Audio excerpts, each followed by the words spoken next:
Oh, hey, what's up? Just doing a little bit of light reading. So, yeah. So, where are we? Oh, so for those of you who don't already know who I am, I'm Raymont Anderson. Well, let's go back because the reason I'm here in front of you in the first place is several people have often asked, "Hey, Ray, who are you?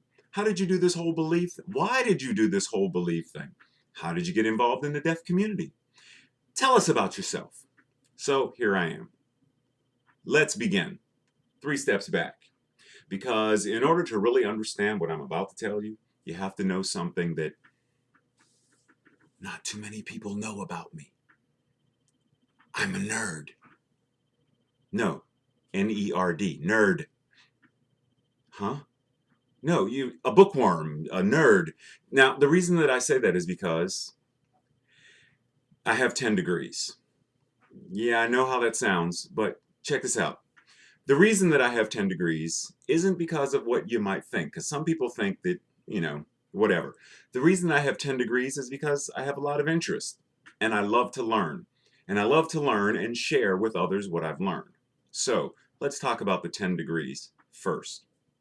So I have two associates, one in graphic illustration and design, a second associate's in interpreting and deaf studies certificate. I have two bachelors, one bachelor of metaphysical science or metaphysics, and a bachelor's degree in art education, certified to teach K through 12.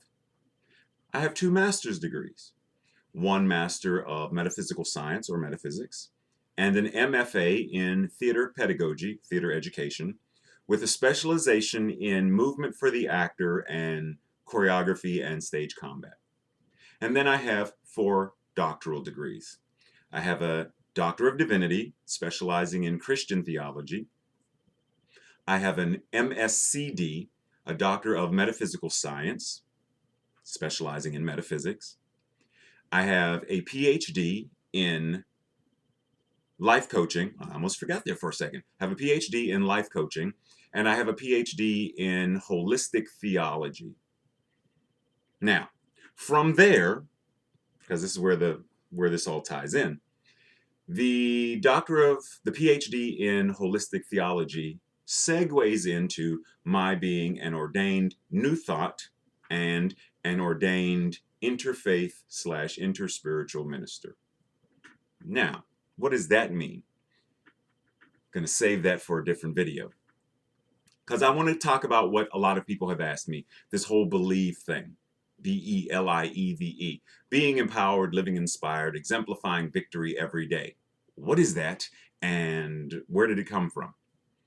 So let's start with, when I was 5 years old, I fell in love with American Sign Language by way of watching Sesame Street, because there was a deaf woman on Sesame Street named Linda Bove.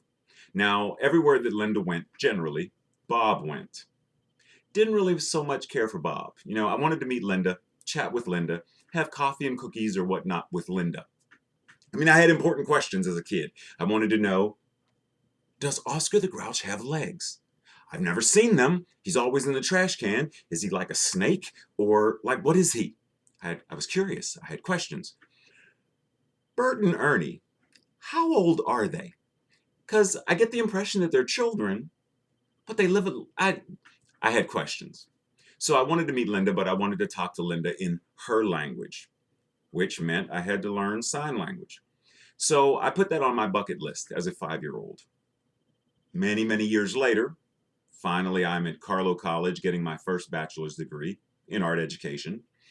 And my last semester, they offered a class in manual communication taught by Karen McGann. Now, the description read like it was sign language, but I wasn't sure. So I called her and asked a couple of questions, and she said, yes, in fact, it was American Sign Language. Right there, I knew I had to take the class. I already had 4,627 credits crammed into this one last semester, but it didn't matter. I needed these extra 3. So I took the class. Now, everywhere from the beginning of the class up till midterm, I did horribly. To sort of make it in a way that you would understand, imagine that I'm learning Spanish, and my my ability to use the language wasn't really good. So, for example, someone says, ¿Cómo se llamas? ¿Cómo se llama? Okay. My way of saying it, to compare sort of the sign languagey kind of thing, would be, ¿Cómo se llama? Right? You get my point. Not even close. So, I studied and I practiced and I studied and I practiced, and somewhere around midterm we had to interpret or translate and perform a song. So the process of learning how to take the English lyrics, understand what the English lyrics meant, and then sign them opened up a whole new vista for me where I understood that American Sign Language isn't supposed to be English. I've been trying to follow the grammar of English and it's not English. That opened everything up. From that point forward, I understood and I was picking things up a lot quicker. So I graduated, then went on to the Center for Deafness, which was sort of a center connected to the Western Pennsylvania School for the Deaf, which is in Wilkinsburg, Pennsylvania, not too far from my home. Studied there, took like ASL 1 3 times, ASL 2 3 times, ASL 3 3 times, ASL 4, ASL 5, ASL 6. You get the point. I took so many classes that it got to the point where I had the book memorized and was basically said or told by the instructors, Ray, stop it. You got the book memorized, don't come back. So I still wanted more though. I mean, at this point, I had many deaf friends. I was going to many deaf events. I was going to deaf bowling every Friday and all kind of stuff in the deaf community. Sort of became like an honorary deaf person by way of, getting involved in the community. So eventually a friend of mine was going to the Community College of Allegheny County for the interpreting program, and she invited me to attend with her. I mean, she was like, Ray, some more deaf teachers, more opportunity to learn, even though I wasn't really interested in knowing more or in terms of becoming an interpreter. I figured, well, I'll know more about sign language, so why not do it? So I did that. My mentor at that time, who was the director of the program, Brian Cerny, was an amazing mentor and shaped and molded and helped my skills develop in the way that they did. And graduated from the program, still an art teacher at the time, started interpreting freelance, got more involved in the community as an interpreter now versus just as a signing member. And at that time, created my own sign language performance company called STARS. Sticking together always results in success. We started performing locally and then expanded and started performing as far as Erie and Ohio and all over the place. So then it got to the point where it was time for me to leave Pittsburgh, and I went to Richmond, Virginia, where I went to the Virginia Commonwealth University to get my master's, my MFA in theater. So I sort of took STARS with me, at least in heart. And once I got to Richmond, STARS in Pittsburgh closed. So I started STARS in Richmond. Went pretty good. But then I graduated from VCU and got a job in the DC metro area working for the Wild Zappers and the National Deaf Dance Theater as their traveling interpreter and guest performing artist. So then STARS in Richmond closed.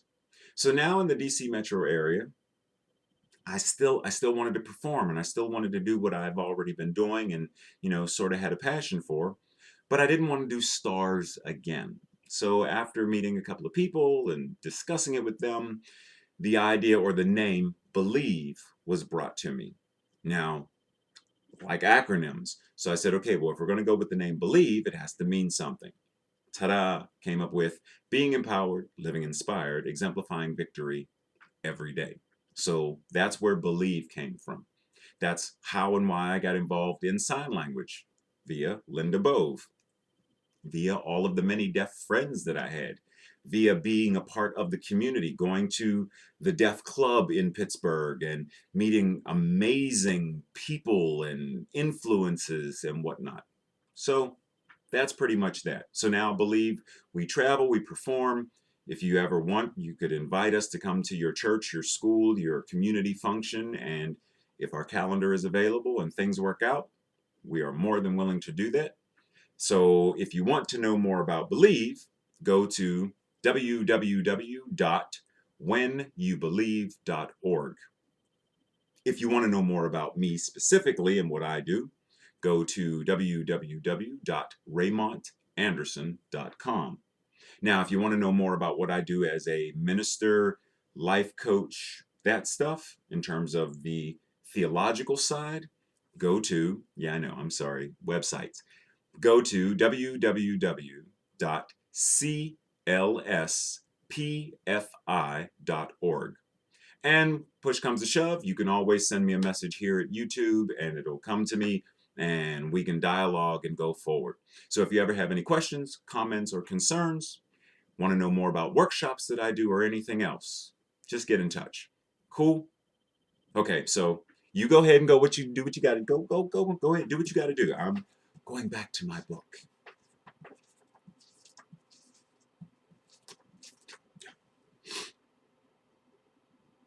No, I mean, no, go ahead. Come on now. I'm reading.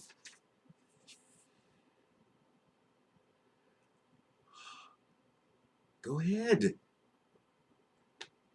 Okay, love you. Take care. Bye-bye. God bless.